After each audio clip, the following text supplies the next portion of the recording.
नमस्कार मित्रों, भगवत चर्चा में एक बार फिर आप सबका स्वागत है।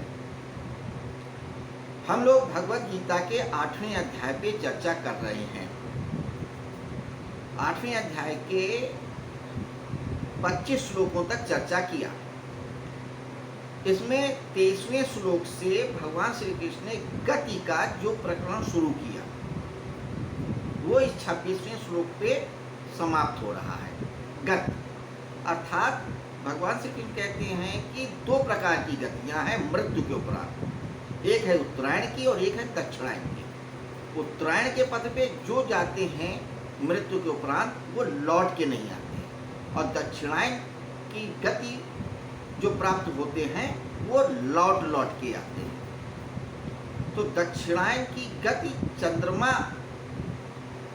से संबंधित है और उत्तरायण की गति सूर्य से संबंधित है। सूर्य आत्मा का कारक है और चंद्रमा मन का कारक है। मन ही से मनुष्य है। मन तत्व सब में होता है, जीव जंतु में सब में हो, किसी में कम किसी में ज्यादा, मनुष्य में विशेषता से होता है। और मन जो है मनन की प्रक्रिया कराता है, विचार करता है। तो ये जो मन है ये पुल है, ये हमको इस पार भी ले आता है और उस पार भी ले जाता है। तो मनुष्यता बीच में है उस ब्रिज के।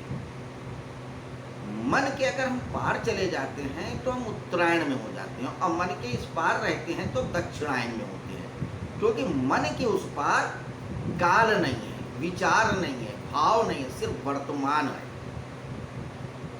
और जहाँ पे सिर्फ वर्तमान है वहाँ पे मृत्यु नहीं है, क्योंकि काल तो सिर्फ वर्तमान है, भूत और भविष्य तो सिर्फ भासते हैं, एग्जिस्टेंस नहीं होता। जो बीत गया तो फिर लौट के नहीं आना, और जो आना है वो कभी आता नहीं है। सिर्फ एक स्मृतियां हैं, एक कल्पनाएं हैं, होता तो सिर्फ वर्तमान में है। तो दो ही प्रकार की गतियों की बात कही है। और एक बात कि उत्तरायण का जो रास्ता है वो समर्पण का रास्ता है, और दक्षिणायन का रास्ता संकल्प का रास्ता है। समर्पण जब व्यक्ति कर देता है तो फिर उसके पास कुछ भी नहीं रहता सोचने और विचारने को, क्योंकि सोचने और विचारने और करने का सारा ठेका उसका हो जाता है जिसके सामने समर्पण किया जाता है। जिस देवता, जिस शक्ति, जिस गुरु, जिस आदर्श व्यक्ति के सामने समर्पण किया जाता है उसका सारी जिम्मेदारी हो जाती है कि आगे कैसे लेके जाया जाए। श्लोक में भी कहा है कि मृत्यु के बाद उत्तरायण में जीव को अग्नि का देवता दिन के देवताओं के अधिपति को देता है, दिन का अधिपति का देवता पक्ष के अधिपति को देता है, और पक्ष का अधिपति उत्तरायण के अधिपति को देता है। उत्तरायण का अधिपति ब्रह्म तक पहुंचाता है, ब्रह्म लोक में रह के फिर वो न लौटने वाले लोक में पहुंच जाता है। ऐसे ही दक्षिणायन में है। तो क्योंकि समर्पण कर देता है जो व्यक्ति तो वो उत्तरायण में हो जाता है, उत्तर हो जाता है। उत्तरदायी कौन हो जाता है? परमात्मा हो जाता है। जब आप समर्पण कर देते हो तो फिर तो ईश्वर के ऊपर है, अब तू तार और चाहे मार, चाहे इस लोक में रख बार बार और चाहे उस लोक में रख के नवा पतला, ये तेरी मर्जी। आप किसी गाड़ी में भी बैठते हो तो आप समर्पण कर देते हो ड्राइवर के आगे, भाई आप तू लेके चल। अब रास्ते में ब्रेक लगाना है, दाएं मुड़ना है, बाएं मुड़ना है, कैसे निकालना है कैसे नहीं निकालना है, ये ड्राइवर की जिम्मेदारी है, चालक की जिम्मेदारी। तो जब आप समर्पण कर देते हो तो आप सारी जिम्मेदारियों से मुक्त हो जाते हैं और आप पार उतर जाते हो। और दक्षिणायन का पथ संकल्प का पथ है, विल का है। आप संकल्प लेते हो कि हम अपने बल पर वहां पहुंचेंगे जहां पे कोई दुख नहीं है। वह कठिन मार्ग है। अगर आप संकल्प में फेल्योर हो गए तो दुख होगा, कष्ट होगा, वही नरक होता है। जीवन में भी है, अगर ये आप संकल्प लेते हो कि कल से हमको सिगरेट नहीं पीना है, शराब नहीं पीना है, या हमें ये कार्य करना है और आप नहीं कर पाते हो, आप संकल्प लेते हो कि हमें सवेरे 5 बजे उठना है ब्रह्म मुहूर्त में, और नहीं उठ पाते हो क्योंकि सुबह नींद अच्छी आ रही है, आपको लगता है यार अभी तो जो है 10 मिनट और लेट आ जा सकता है, और आप अलार्म की घंटी को दबा करके फिर करवट बदल के लेट जाते हो और फिर सवेरे पछताते हो, अरे यार बेकार में हमने संकल्प को तोड़ा, नर्क हो गया। अब पूरा जीवन आपका नर्क हो गया क्योंकि आपका संकल्प टूट गया। अब खुद को ही कोस रहे हो क्या, जरा से आलस के चक्कर में पूरा जो है हमारा संकल्प चला गया, सारा दिन चौपट हो गया, जो सोचा था वो नहीं हो पाया, ये भी नर्क है। तो उत्तरायण का मार्ग समर्पण का और दक्षिणायन का मार्ग संकल्प का कठिन मार्ग है। तो संकल्प मन से ही होते हैं। हर व्यक्ति बहुत मननशील नहीं हो सकता, बहुत संकल्पवान नहीं हो सकता। तो जो श्लोक में योगी की बात कर रही है वो संकल्पवानों के लिए बात कही है, जो मन को साध रहे हैं। सद गया तो ठीक, और नहीं सदा तो फिर आपके लिए नर्क है, फिर वहीं लौट के आ जाओगे। तो इसी बात को लेकर के अब समाप्त करते हुए भगवान श्री कृष्ण 26वें श्लोक में क्या कहते हैं, आइए देखते हैं। कहते हैं शुक्ल कृष्णे गति योते जगता शाश्वते मते एकया यातना आवृत्तिम अनया वर्तते पुनः। शुक्ल कृष्णे गति योते, तो शुक्ल मार्ग और कृष्ण मार्ग यानी शुक्ल उत्तरायण का मार्ग और कृष्ण यानी दक्षिणायन का मार्ग, यही दो गतियां हैं और कोई गति नहीं है। एक या यातना आवृत्तिम अन्या वर्तित्य पुनः, एक में व्यक्ति वापस नहीं आता है और दूसरे में वापस आ जाता है। वहाँ उत्तरायण और दक्षिणायन शब्द का इस्तेमाल किया, यहाँ पे शुक्ल कृष्ण का बात किया। शुक्ल मतलब रोशनी, प्रकाशवान, और कृष्ण मतलब अंधकार। तो वो आप जब उस परम प्रकाश से जुड़ जाते हो तो वहाँ पे जुड़ने के लिए शुक्ल गति है, सूर्य की गति। सूर्य प्रकाश का कारक है, सूर्य दिन में निकलता है। आत्मा भी प्रकाश स्वरूप होती है, ज्योति स्वरूप होती है, इसलिए उसको शुक्ल बात कही।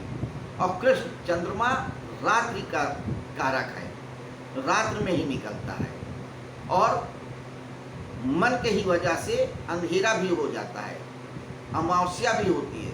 जब आपका संकल्प या आपकी मन बहुत दुखी होता है, नकारात्मक होता है, तो अंधकार में ही होता है, ज्ञान के बहुत अंधकार में होते हैं। और जब संकल्प पूर्ण हो जाता है, जैसे जैसे पूर्ण होता है वैसे वैसे खिलता भी है चंद्रमा की तरह। तो जैसे जैसे व्यक्ति संकल्पवान होता जाता है वैसे वैसे उसके मन का चंद्रमा खिलता भी जाता है। लेकिन पूर्ण रूप से खिलने के बावजूद भी वह ब्रह्मलोक तक जाता है, लेकिन फिर लौट के आएगा। ब्रह्मलोक पर भी जाकर के वो लौटना ही पड़ेगा, क्योंकि ब्रह्मा का भी लोक काल के अंतर्गत है। तो मन एक तत्व है और सूर्य आत्मा का प्रतीक है।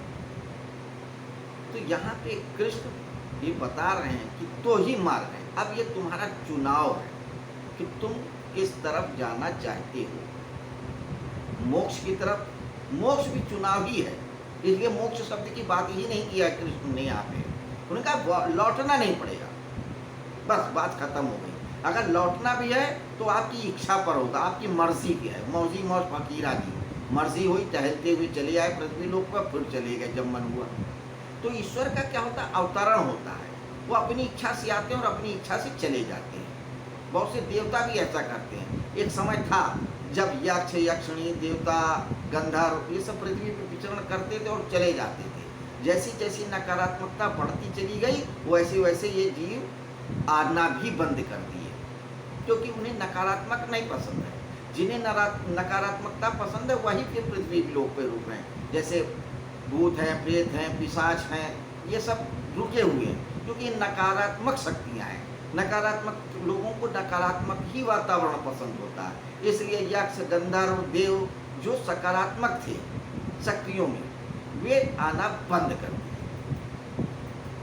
और जब तक ये सकारात्मक शक्तियाँ यक्ष गंधर्व आते रहे तब तक पृथ्वी लोक में जो नज़ारा था, बिल्कुल अद्भुत नज़ारा था। और उसी काल में पृथ्वीलोक में बहुत विकास किया, बहुत काम किया, चाहे कला का क्षेत्र हो, चाहे वास्तुकला का क्षेत्र हो, चाहे संगीत हो, चाहे ज्ञान हो, चाहे विज्ञान हो, चाहे योग हो, सब कार्य किया।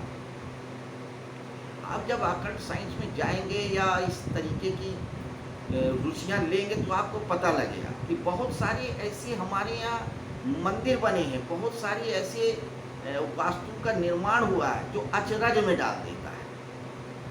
अभी आप चले जाइए महाराष्ट्र में, एलोरा का मंदिर आप देख लीजिए, पूरा एक पहाड़ को काट के बनाया गया है। कल्पना नहीं कर सकते हो कि मानव ने कितने दिनों में बनाया होगा, कैसे बनाया होगा। पीसा की मीनार है, या हमारे यहाँ बहुत सारे मंदिर हैं, कोणार्क के, सोच नहीं सकते कि इतने ऊंचे ऊंचे मंदिरों में इतने बड़े बड़े पत्थर, ऐसी खूबसूरत नक्काशी कैसे होगी। क्योंकि वो काल था जब यक्ष आते थे और यक्ष आकर के मनुष्यों के साथ घुलते थे, मिलते थे, मित्रता करते थे, उनको अपना ज्ञान देते थे, विज्ञान देते थे। तो वो काल दूसरा था। नकारात्मकता बढ़ी, वो आना बंद कर दी। अब नकारात्मक आत्माएं हैं, इसलिए भूत प्रेत पिशाच सब पैदा हो रहे हैं, लगातार पैदा हो रहे हैं।